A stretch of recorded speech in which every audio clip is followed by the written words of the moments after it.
4번 문제 만나보시죠. 네, 이제 다음 주에도 정말 많은 중요한 일정들이 기다리고 있죠. 두 분은 어떤 일정에 포인트를 맞춰 볼지 네 번째 문제를 통해서 확인해 보도록 하겠습니다. 시험지 함께 만나보시죠. 네, 오늘도 다음 주 일정 6가지로 정리가 되어 있습니다. 1번부터 체크해보면요. 반도체 고정가 데이터 발표가 되네요. 오늘의 경우에는 AI 거품론 조금 거치면서 SK하이닉스 반등하는 흐름이 나왔는데 이 고정가도 잘 나와주면 반도체 흐름 다시금 주도할 수 있지 않을까 기대되고 있는 상황입니다. 이어서 이번의 경우에는 MSCI 분기 리밸런싱 이제 27일에 발표가 될 텐데요. 종목들은 결정이 됐죠. 효성중공업, LIG넥스원, 두산이 신규 편입할 예정입니다. 이에 대해서 패시브 자금 유입이 기대되는데 어떤 종목에 또 눈여겨볼지도 선택을 해주신다면 알 수 있지 않을까 싶습니다. 이어서 3번은 미국의 7월 PC 물가 지수입니다. 지금 금리 결정의 핵심인 데이터인데요. 계속해서 앞에서도 봤듯이 금리 인하에 대한 가능성 점점 줄어들고 있는데 이 PC 지표가 어떻게 나오느냐에 따라서 확실시 돼가는 분위기가 될 것 같습니다. 그 안에서도 근원 PC가 중요하다고 하니까 함께 챙겨보시죠. 이어서 4번에서는 한국은행의 금융통화위원회입니다. 역시나 지금 하는 역시도 금리 동결에 힘이 받고 있는 상황이고요. 5번 엔비디아의 실적 발표입니다. 우리 시간으로 목요일 새벽에 발표가 될 텐데요. 여기서 체크 포인트는 바로 마진율이라고 합니다. 그동안 어닝 서프라이즈가 나왔는데도 주가가 못 갔던 이유, 이 마진율이 둔화된 그 원인이었는데요.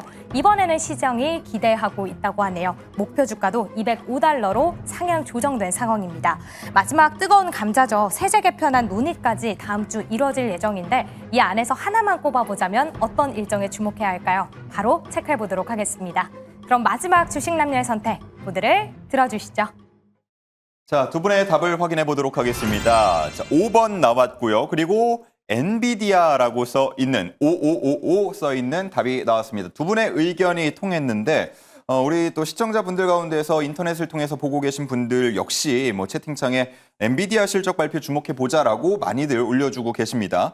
자, 이유 한번 들어볼 텐데요. 이 대표님 먼저 부탁드립니다. 네, 일단 이번에 엔비디아 실적 발표가 중요하다고 생각하는 부분은 지금 미국 시장의 분위기 자체도 좀 바꿔줄 수 있는 키가 되지 않을까라고 보고 있는데 최근 이제 오픈 AI CEO 입에서 물론 그 세부 내용을 살펴보면 사실 거품이다라는 이야기라기보다는 기업을 잘 선별해서 투자를 해야 된다. 그러니까 오픈 AI는 괜찮다라는 이야기를 좀 했던 것 같아요. 근데 예.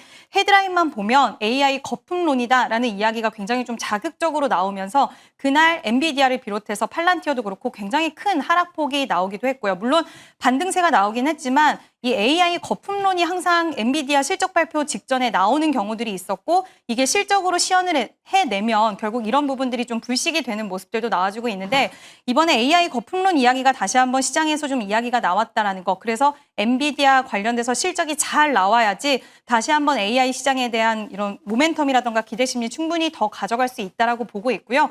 물론 개인적으로는 이제 엔비디아 관련돼서 저는 AI 거품론은 아니다라고 생각은 하고는 있지만 예. 시장의 투심이라든지 그리고 지금 금리 인하에 대한 방향성이라던가 이런 것들도 불안정하기 때문에 그런 부분 안에서 실적이 잘 나와준다라고 했을 때 시장을 다시 끌어당길 수 있는 모멘텀으로 작용할 수 있는 가장 좀 중요한 시기가 아닐까라고 생각이 들어서 엔비디아 실적 발표를 이야기했고요. 지금 SK하이닉스 같은 경우에도 오늘 살짝 반등이 나오긴 했지만 지금 주가 흐름이 여전히 살짝 부침이 있어요. 아예 되돌림이 나와주진 않았기 때문에 만약에 SK하이닉스가 이번에 되돌림이 단기적으로 강하게 나와야지 저는 빨리 주가가 회복될 거라고 생각이 들어서 엔비디아의 실적에 SK하이닉스를 비롯해서 이수페타시스라든지 HBM 관련된 종목군들이 운명이 좀 걸려있다.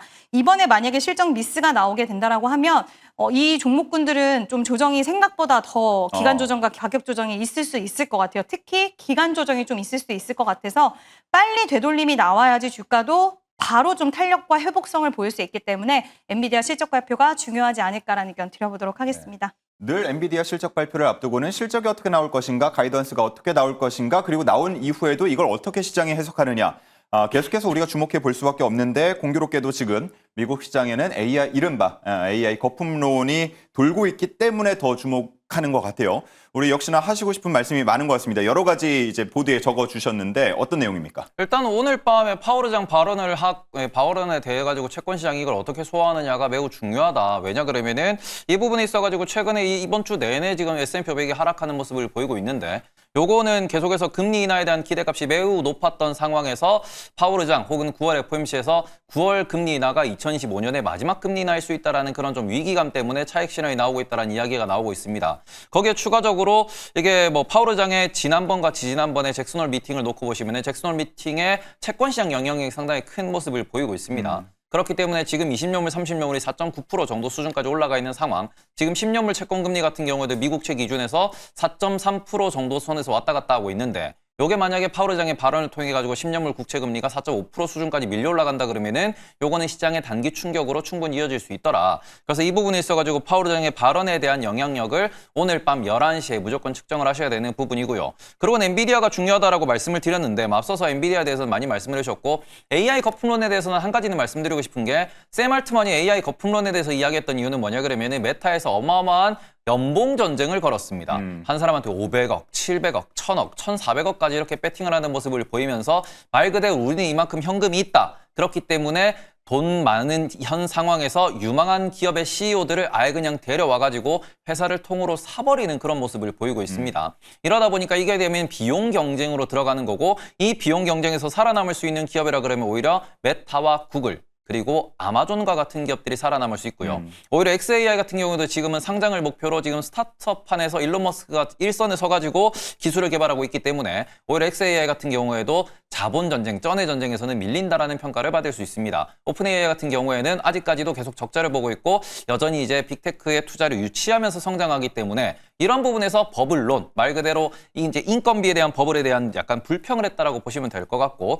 그 이제 헤게모니의 바닥에 있는 거는 여전히 AI가 성장하고 우리는 앞으로 할 일이 많은데 왜 그렇게 돈을 많이 쓰느냐라는 평가라고 보시면 될 것 같습니다. 그러면은 이번 엔비디아 실적이 중요한 이유는 뭐냐 그러면은 당연히 시장의 눈높이가 매우 높은 상황이에요. 그런데 거기서 또 한 가지 매 8월 실적 발표에서는 엔비디아가 자사주 매입 소각에 대한 계획을 발표를 합니다. 과연 어느 정도 전년 대비 어느 정도로 많은 자사주 매입 소각을 발표할 것인가가 어찌 보면은 지금 상황에서의 앞으로 1년 동안의 엔비디아의 말 그대로 여기 보시면은 지금 자사주 매입 소각 여기 이제 줄어드는 주식 수가 줄어든 이 부분을 보고 우리가 자사주 매입 소각이라고 볼 수 있는 대목인데요. 요게 지금 그렇게 크게 보이진 않아요. 근데 여기에서 현금 흐름 대비 얼마나 해줄 것이냐. 말 그대로 엔비디아가 돈을 버는 만큼 주주한테 돈을 더 많이 지불을 하는, 더 많이 돈을 나누는 그러한 좋은 기업으로서의 또 1년을 만들어 줄 것인가. 그게 아니면은 뭐 전년 대비 증가는 시켰지만 좀 이 정도 마음에 안 드는데요 라고 하면서 자사주 매입 소각이 약하네요 라는 그런 매도가 발생할 것인가. 이런 것들이 어찌 보면은 단기적인 모멘텀, 단계적인 이벤트가 될 수 있다라고 보셨으면 좋겠고요. 우리가 지금 지난번 실적 발표 이후에 말 그대로 3개월 전 기준에서 그 당시에 실적 발표 때의 목표 주가가 평균 목표 주가가 175에서 180불이었습니다. 그럼 지금 그 레벨 수준까지 올라와 있는 상황이기 때문에 여기에서 추가적인 상승 말 그대로 이제 목표 주가 205달러가 나왔다라는 거는 1년 뒤의 주가를 이야기를 하는 거예요. 그러니까 앞으로 이제 10%에서 20% 정도는 1년 동안 충분히 성장할 수 있는 기업이다. 라고 평가는 하고 있지만 그 부분에 가장 밑바닥에 깔려야 되는 거는 돈을 잘 버는 거 알겠는데 그 외에 어떠한 서프라이즈를 주주한테 안겨줄 것이냐.